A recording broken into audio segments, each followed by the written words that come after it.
Now, how about when you do want to make curves, whether it's a wall, maybe the top of an archway or something like that? Well, there are limits to what we can do. Drywall will bend, though. You've noticed that. When you pick up a sheet, it bends a little bit. Well, let's take a look. Here's your standard half-inch drywall right here. And first of all, let me get my microphone really close. I want you to hear something in here as I push this down. It's not doing much of a cracking because it's kind of humid where we are right now. Usually you'll hear a crackling sound, and if you're hearing that, that is a reason to panic because you're losing strength of the board. So if in your house you're moving boards around and you hear the crackling, arrange that you can manipulate them in a way it doesn't do that. But if you were to push this board too hard here, what happens is that it snaps right down like that. And that's what you want to avoid. You see, half-inch drywall can actually be bent. But when it's dry, it can be bent to a radius of 12 feet.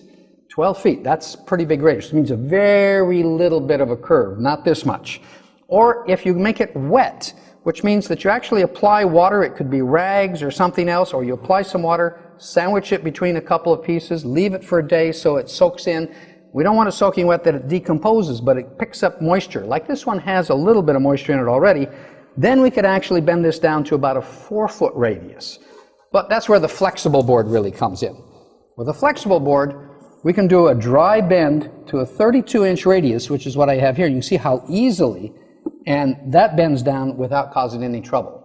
If you needed a 24-inch radius, you just get it humid. You either moisten it up, or if it's a very humid environment, you can bend it more. And if you need more strength, you want a half-inch of drywall on there, do your 1/4 inch, screw it into place, and then you can put either just drywall compound, or better yet, the sheetrock, the chemical setting compound in here, and then bend the second one over the top and screw it into place. And when that compound dries, you'll have a half-inch solid piece of drywall to a pretty beautiful tight curve.